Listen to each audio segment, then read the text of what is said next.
নমস্কার, সবাই ভালো আছো নিশ্চয়ই। আমিও ভালো আছি। মিমির ঘরকন্যা আইডিতে সবাইকে স্বাগত। আজ তোমাদের সাথে একটা খুব সুন্দর রেসিপি শেয়ার করব। সেটা হলো কড়াইশুঁটির খাস্তা কচুরি। কড়াইশুঁটির কচুরি খেতে ভীষণ সুস্বাদু হয়, আর বানাতে তো ভীষণই সহজ। খুব একটা টাইমও লাগে না, আর খুব একটা খাটালিও হয় না। এই দেখুন আমি বানিয়েছি, কি সুন্দর কচুরিটা হয়েছে, ফুলকো ফুলকো। কড়াইশুঁটির কচুরির জন্য লাগবে কড়াইশুঁটিগুলো প্রথমে ছাড়িয়ে নিতে হবে।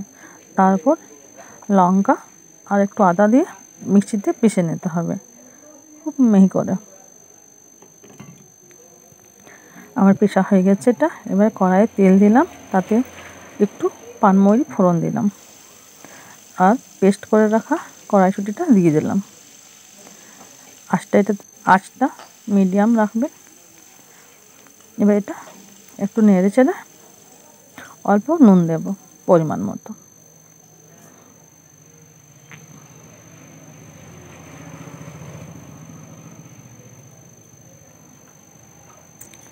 আবার একটু হঠাৎ করে নেড়ে নিতে হবে।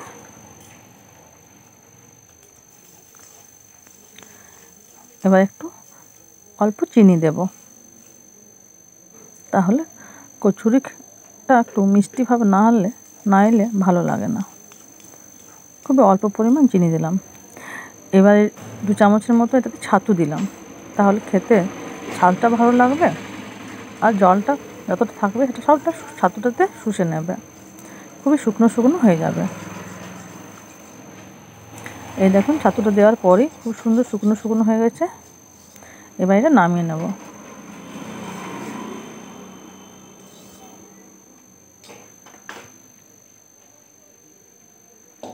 এবার কচুরির জন্য ময়দাটা রেডি করব।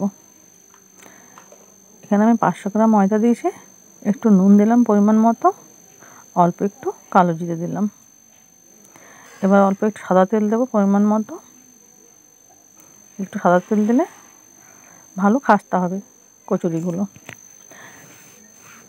এবার এটা অল্প অল্প করে জল দিয়ে হাত দিয়ে ভালোভাবে মেখে নিতে হবে।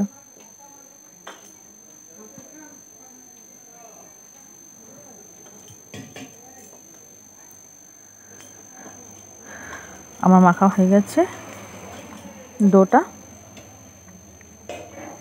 এবার এটা 15 মিনিট মতো ঢেকে রেখে দিলাম। এবার ছোট্ট ছোট্ট লুই করে নেব।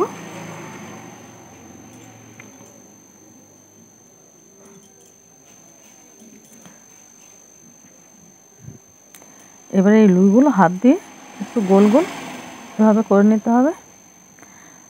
এর মধ্যে কড়াইশুঁটির পুরটা ভরে দিতে হবে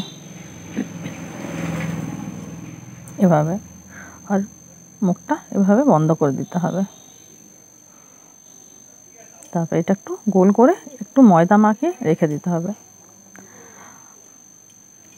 ময়দা মেখে রেখে দিলে তাহলে বেলার সময় আর আপনার বেলনায় লেগে যাবে না, ওটা খুব সুন্দর বেলা হবে।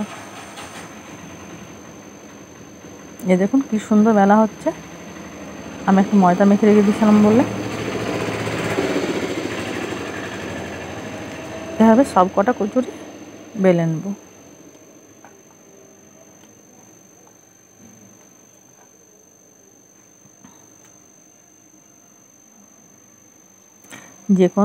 যে কোনো কচুরি বানান একটু চিনি দিলে মিষ্টি ভাবটা হলে ভালো লাগে কচুরিটা খেতে।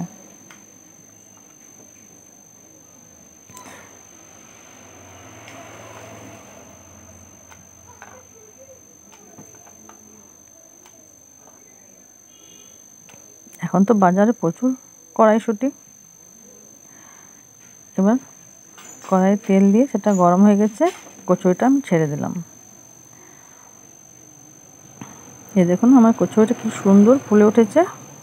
যারা যারা আমার ভিডিওটা দেখছো একটা লাইক করবে, একটা শেয়ার করে দেবে। যারা আমার চ্যানেল নতুন তারা আমার চ্যানেলটি সাবস্ক্রাইব করে দেবেন, তাহলে আরও খুব সুন্দর সুন্দর রেসিপি দেখতে পাবেন।